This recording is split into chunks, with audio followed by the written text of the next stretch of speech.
بسم اللہ الرحمن الرحیم نحمده ونصلی ونسلم علی رسولہ الکریم وعلی آلہ وصحبہ وازواجہ واہل بیتہ اجمعین اما بعد اللہم صلی علی محمد کما هو اہلہ ومستحقہ عدد کل حرف کتب ویکتب الی ابد العابدین وظہر الظاہرین یا ارحم الراحمین یا رب العالمین۔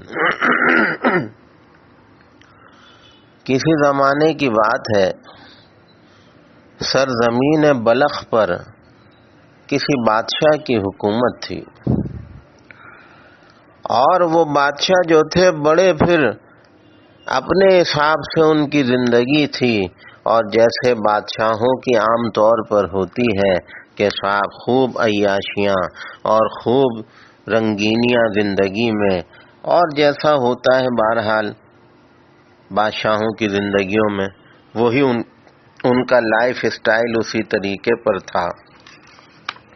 تو یہ سرزمین بلخ کے بادشاہ کا قصہ ہے کہ جو ہے تو ایک دفعہ بادشاہ کی جو لونڈی تھی، خادمہ تھی، وہ بادشاہ کے روم کی، ان کے کمرے کی صفائی کر رہی تھی۔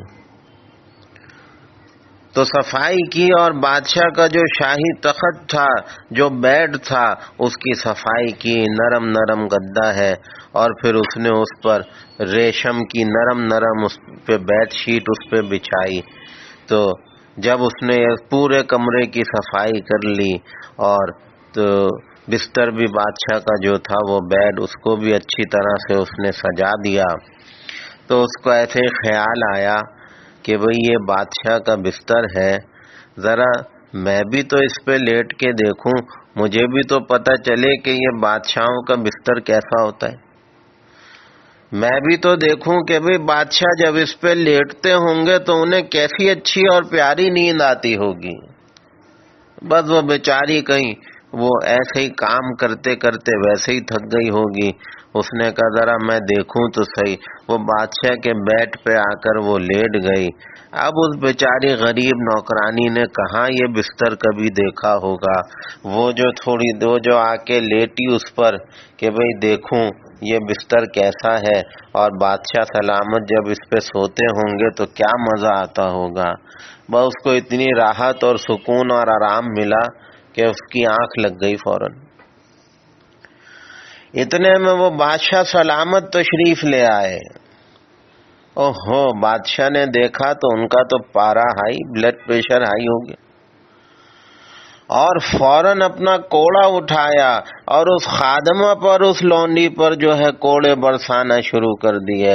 وہ بیچاری گھبرا کے اٹھی اور وہ سمجھ گئی کہ لے بھئی میری شامت آ گئی، اور بادشاہ صاحب آ گئے اور انہوں نے دیکھ لیا کہ میں ان کے بستر پہ لیٹی ہوئی تھی، تو خوب بادشاہ صاحب غصے میں کوڑے برسا رہے۔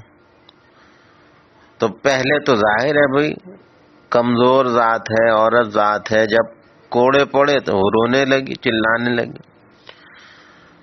پھر اللہ کی شان کے کچھ دیر میں پتہ نہیں اس کو کیا سوجا کہ وہ زور زور سے ہنسنے لگی، کہہ لگانے لگی۔ تو جب وہ زور زور سے ہنسنے لگی تو بادشاہ سلامت نے اپنا ہاتھ روک لیا، اور بادشاہ صاحب نے اپنا ہاتھ روک کر اس سے پوچھا کہ ارے تو کیا پاگل ہو گئی ہے، پہلے رو رہی تھی، چلا رہی تھی، اور اب زور زور سے ہنس رہی ہے، کیا ہوا تجھے؟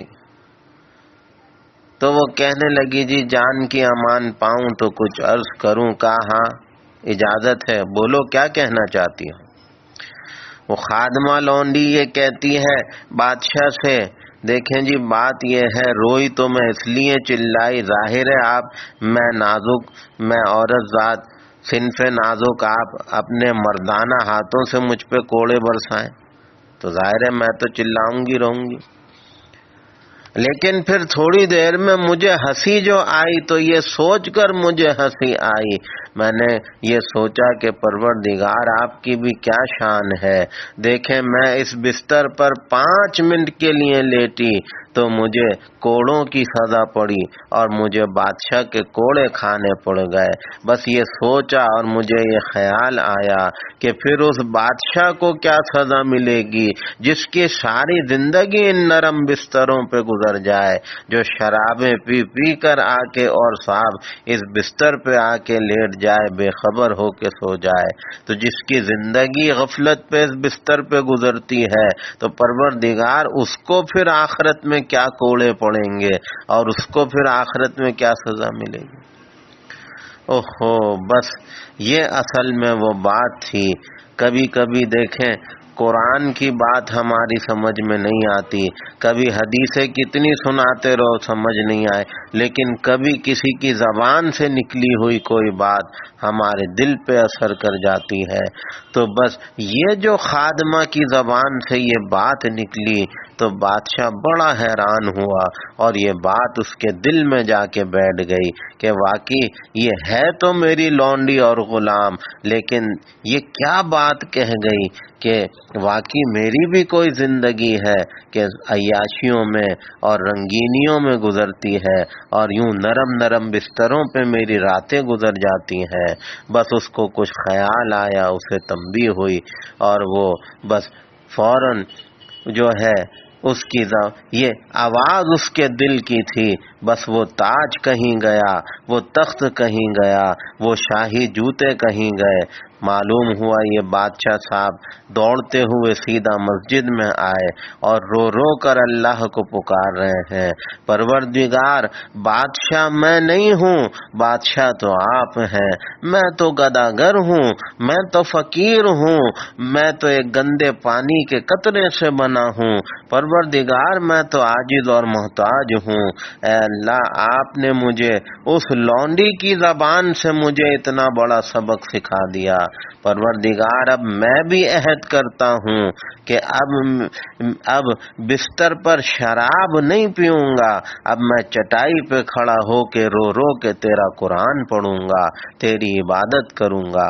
تو یہ اصل میں بادشاہ سلامت کو اس لونڈی کے ذریعے سے ہدایت نصیب ہوئی، تو یہ بات ان کے دل میں اتر گئی اور بادشاہ کو جو ہے اللہ نے ہدایت نصیب کر دی۔ تو یہ اصل میں بلخ کے حکمران، یہ آپ نے نام سنا ہوگا حضرت ابراہیم ابن ادھم رحمہ اللہ تعالی کا یہ قصہ ہے کہ اللہ تعالیٰ نے ان کو اس انداز سے جو ہے وہ بہرحال ہدایت عطا فرمائی۔ فرماتے تھے لوگوں، ارے یہ مٹ جانے والی بھی کوئی سلطنت ہوتی ہے، یہ بھی کوئی بادشاہت ہے جو مٹ جائے، ختم ہو جائے، ڈوب جانے والا بھی کوئی عروج ہوتا ہے کہ بھئی آج عروج ہے، پتہ چلا یہ عروج 6 مہینے تک رہا، سال بھر تک رہا، اس کے بعد لوگوں کی زبان پر نام بھی نہ آیا، لوگوں کے ذہنوں سے بھی آپ مٹ گئے، یہ بھی بھلا کوئی عروج ہوتا ہے؟ جس زندگی کو موت کھا جائے بھلا وہ بھی کوئی زندگی ہے، جس جوانی کو بڑھاپا کھا جائے بھلا وہ بھی کوئی جوانی ہوا کرتی ہے، اور جن خوشیوں کو غم نگل جائے بھلا وہ بھی کوئی خوشیاں ہوتی ہیں۔ ارے جس مال پر اتنا اتراتے ہو، جس مال پر غربت اور فقر کا ڈر ہو، بھلا وہ بھی کوئی مال ہوتا ہے؟ مال ہے لیکن ساتھ یہ بھی ڈر اور فکر ہے کہ صاحب یہ چلا گیا تو ہم کہیں فقیر نہ ہو جائیں، غریب نہ ہو جائے، تو یہ بھی کوئی مال ہے جس پر مر مٹا جائے۔ جس صحت کے پیچھے بیماریاں چھپی ہوں یہ بھی کوئی صحت ہے، اور جس محبت کے پیچھے نفرتیں چھپی ہوں وہ بھی کوئی محبتیں ہیں۔ جن گھروں نے اجڑ جانا ہو، جہاں مٹی کے ڈھیر بن جانے ہوں، تو میرے بھائیوں بھلا ایسی دنیا کے پیچھے بھی اللہ کو ناراض کیا جائے، یہ کتنی جو ہے وہ صاحب گھاٹے کا سودا ہے۔ تو سرزمین بلخ کے حکمران ابراہیم ابن ادھم رحمت اللہ علیہ کو ایک کنیز اور لونڈی کی بات سے اللہ نے ایسی ہدایت عطا فرمائی۔